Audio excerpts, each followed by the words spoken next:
So today we're going to be taking a look at a scenario where the old world and the new world go to war with each other. Now if you don't know, the old world consists of Europe, Asia, and Africa, and the new world consists of North America, South America, and arguably Australia. This is due to the fact that the Americas weren't discovered until 1492, and the old world, of course, that's where humanity began. But yeah, these two sides are going to be going to war. Some notable powers in the new world include the United States, Brazil, Australia, Argentina, and then powers in the old world, which that's where a majority of the powers are: India, China, Russia, the UK, France, Germany, all those guys. And yeah, we're gonna see what happens here. So if you do enjoy this video, make sure to leave a like on it and subscribe to the channel if you're new. Once again, aiming for 100,000 subscribers. We're almost there. As I'm recording this, we have around 7,000 more to go, but you're seeing this on Saturday, the final day of daily upload week, so I'm assuming we have around 6,000 to go. Yeah, anyway, let's go ahead and jump right into this scenario. So here we have the two sides colored in, of course, the Americas and Australia, as well as Indonesia and Malaysia, just to balance it out a little bit on the blue team, and then the rest of the world on the red team. Now overall, the power rankings are going to go pretty much all the way towards the red team. I don't see any category where the blue team has the advantage other than like the negative statistics. But yeah, let's go and see how this war is fought out. Now obviously there's a ginormous ocean between Europe and the Americas, and there's also a bunch of islands separating Australia and Indonesia from the rest of Asia. So this war is going to be about Navy, and that's where the blue team might have a little bit of an advantage with the US Navy, which is huge. The US also has the second and first largest air forces, so we're going to assume that the US is going to go on mad defense here and just try to shred off the rest of the world and try to maybe get a peace treaty out of it. As we saw in the United States versus the world video, which you should go watch if you haven't, the US was not able to hold out the world. They actually do have more help now, so maybe that might make a difference, but it's unlikely. But first off, we have the Europeans making a landing in southern Greenland. They move up and around and capture all the more populated areas until eventually there are no more and Greenland is forced to surrender. Now if you didn't know geography, you would say that this basically just gives them a way to move up from the north and down into Canada, but you'd be wrong because this is all frozen tundra. If you go there, you're going to die, just like if you go up here, you're going to die. So the Europeans are mostly just isolated to the south of Greenland, which they can use to invade over here into Newfoundland. Over here in the oceanic New World, we have Indonesia putting a lot of people in boats to defend the sea, of course. The blue team overall doesn't really want to go on offense here unless the red team is severely weakened, which is going to be extremely unlikely because, well, this image says enough. You have Russia, China, India, South Korea, Japan, Turkey, Iran, the UK, France, Germany on the same team. That's already a really dangerous team, but there's tons of other countries as well. Back over in the North American area, we can see that the red team is slowly but surely creeping up on Newfoundland. And of course, the blue team is going to notice this and mobilize their navy. Eventually, we see a naval conflict break out over here south of Greenland and over here east of Newfoundland. And this is some of the largest naval battles in history. Of course, the United States and Japan own that title, but these battles are starting to come up to that level. So right now, it's just the naval might of Europe versus the American naval might. Africa really doesn't have that. The Middle East doesn't. And Russia, China, and India are planning to do their own thing while also trying to fight off the New World down south. So the US naval power is enough to hold them off, and from here it's just a giant stalemate as the old world is not able to advance into the New World. But the problem with this is that the United States is the main protectorate of the New World, and they're only going to be able to protect about this much of it, which leaves South America completely vulnerable and basically just detached from North America. So this does lead way to some of the Europeans sending their ships down south to port in countries like Mauritania or Nigeria, and we might see an invasion here in a couple seconds. Finally though, we do have the Europeans gaining the upper hand against the Americans as their navy is able to push back the American navy. Not to the point where they're able to invade, but to the point where they're not over here in the open ocean. And now they're going to send another naval convoy across the Atlantic, this time aiming towards Washington DC, because of course if you take out the United States, you basically win the war. Brazil and Argentina hold the third and second strongest country title, but other than that, these other guys are probably screwed. So this little fleet goes across the Atlantic and they meet up with the American Navy over here near Washington, and from here they set up a blockade against the Northeast. Right now the red team definitely has complete naval dominance,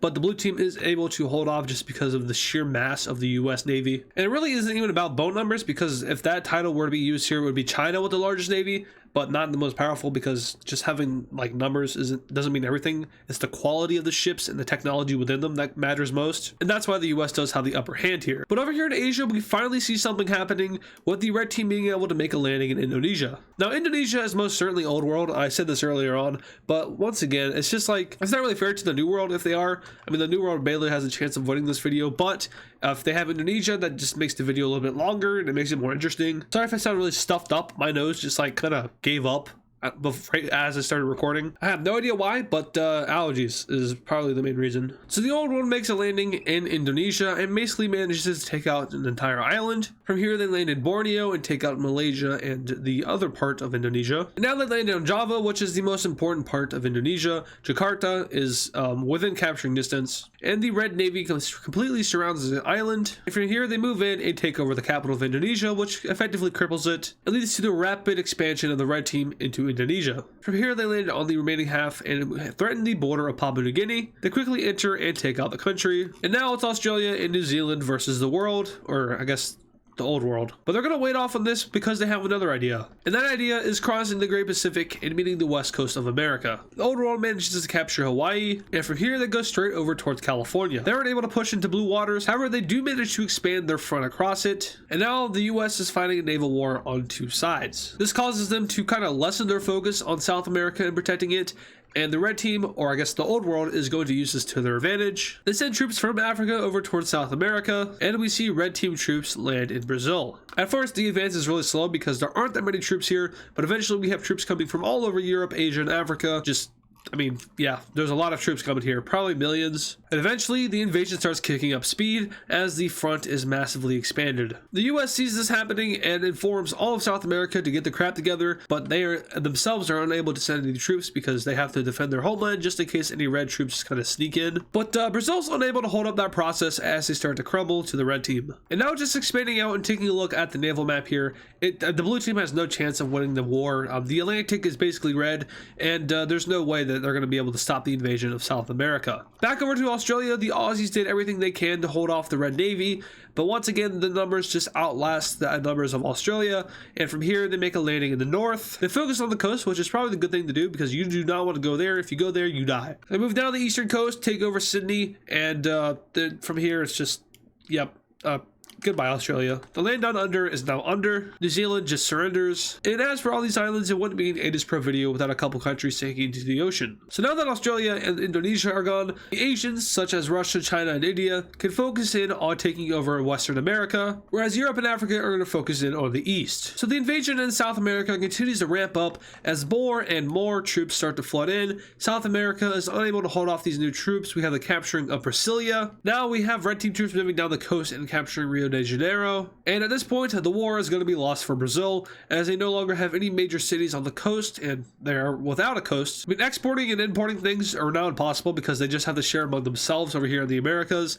Obviously the Red Team is going to export or import for the Blue Team and vice versa, so they're relying on the fields of Kansas and the maple trees of Canada and What is Mexico producing in? I don't know, I should probably know that. The Red Team now makes a move to do something pretty smart, and that's to take control of the Caribbean over here. And if they do that, they effectively cut off North America and South America. Now, of course, some trade ships can keep going from here to here, and that will be good for them. But if they take that away, then it's probably not going to be too good for South America. So using the naval squadron, which is already centered over here on the north coast of Brazil, they now move up, take over the supply route, which they already had, and move over to this archipelago of islands. And the Blue Team Navy down here is pretty much impossible to find. I mean, they're basically not here. The U.S. sends some troops down south in order to protect Cuba, Jamaica, Hispaniola, and Puerto Rico. And protect those countries they do, as the Red Team isn't able to penetrate the defenses, but they do manage to get up under them and over toward the Panama Canal, which will effectively cut off the North and South American continents. So now with North America and South America officially separated, the Red Team is going to go ham on South America and take it out of the war. Troops from all over the old world land, which, I mean, they were probably already landed just based on what I said earlier, but they land in other countries, if that makes sense. They take Argentina's capital, which effectively knocks them out of the war and makes them surrender. They take Santiago. They take Paraguay as a whole. They take over Bolivia. They work around the exterior of Brazil and meet up with the Pacific Ocean. From here, we have the surrender of Chile. They push across the north in multiple landings in Venezuela and Colombia. This knocks them both out of the war. We see entrance into the northern jungles of Brazil. We see Ecuador surrender. We see Peru surrender. And eventually, Brazil is forced into surrender, as well as Bolivia. So within a matter of a couple of months, the entire South American continent has been eliminated, and it is now just North America holding out. The Red Team starts to rework their naval structure and focuses in on the Caribbean and North America. And now we can see where the U.S. has opted to protect. So basically, if you aren't Mexico, the US, Canada, or the Caribbean, you're going to die. And the Caribbean is a very crucial geographical location because of those islands. You can set up stuff, bases, camps, military, all of those islands, and they can be used to invade up into Florida. And the US does not want that to happen, so they're going to do everything they can to hold on to these Caribbean islands. And of course, Puerto Rico is a part of the US, so they're going to, of course, want to hold on to their own country. But over here on the West Coast, it's going to start getting interesting as more and more pressure is being applied to this wall. The US, which is now running out of naval vessels, is forced to let this southern coast fall over to the red team, and Mexico is now in for some trouble as the red team touches them in 2 places. The old world uses this to their advantage and manages to make a landing over here in Mexico, and now the US Army is going to be put in use as they're forced to go down to the Mexican border and basically just block off Mexico from the US. They finally built the wall, except now it's made out of soldiers. Of course, Mexican citizens or government officials, anyone that wants to leave Mexico before the red team gets there is allowed to leave, and we see millions and millions flock up north to the USA, who are then prominently forced into the army. We see Central Americans also leaving as they want to go up north, but they might want to hurry because the red team is closing in. They make a landing in Belize and the Yucatan Peninsula, and finally we see the cutoff of Central America from Mexico. The red team now prominently knocks all of these countries out of the war. We see the capturing of Mexico City and this collapse of southern Mexico. Now the US is going to abandon some more waters. This time it's the waters around Baja California,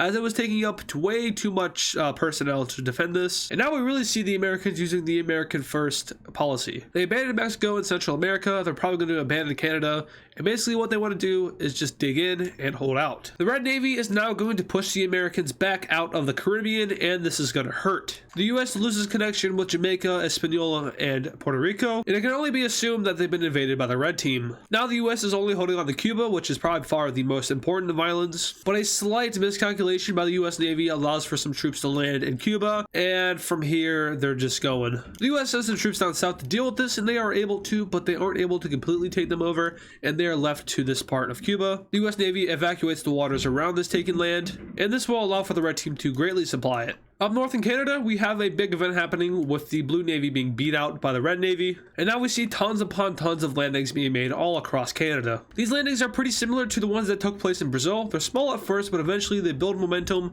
and they just go rapidly, as the Red Team now has a strong grip over a part of North America. The Canadian Army is trying its best, but it's just not working. We have the US Navy ditching this part of Canada, which leads to an even larger invasion taking place. Taking a look at this war in a few months now, we can see that the US is fully committed to themselves, and Canada has been left to rot. Of course, all of this northern territory, no one's there, so it's automatically going over to the Red Team. And now it's just the US versus the world, and we already know how this went in a previous video. Eventually, the US Navy is starting to run low, and they are beat back in the Caribbean. We have the fall of Cuba and the Bahamas, and the fall of the US Navy in the north. As we know, naval supremacy is a key factor in keeping land, and well, the US just lost part of their navy, so yeah, that's going to happen. At this point in the war, there was going to be 2 major campaigns that the Red Team is going to carry out. One of them is Operation West Coast, and one of them is Operation East Coast, and you can probably guess how that's going to go. The US Navy is able to hold on the 2 coasts of America, but the problem is that they're already over here, so it doesn't really matter at this point. Operation West Coast focuses in on capturing major cities like Vancouver and Vancouver Island. They then leak down and take over Seattle, and of course are going to focus in on the West Coast. Over on the East Coast, much similar, they're going to leak down, take over Boston, they're going to take over New York City, and then focus in on Jersey, Delaware, and eventually Washington, D.C. These campaigns are slow because America is armed with guns and people who are willing to fight for their country, but also we have a spike through of naval ships which enter into the Chesapeake Bay and bombard the hell out of Washington, D.C., and eventually we do have a landing being made in Maryland, which leads to the capturing of DC and Nova. From here, they focus more on the metropolitan area of DC. They take over the cities in New Jersey. Delaware is forced to surrender.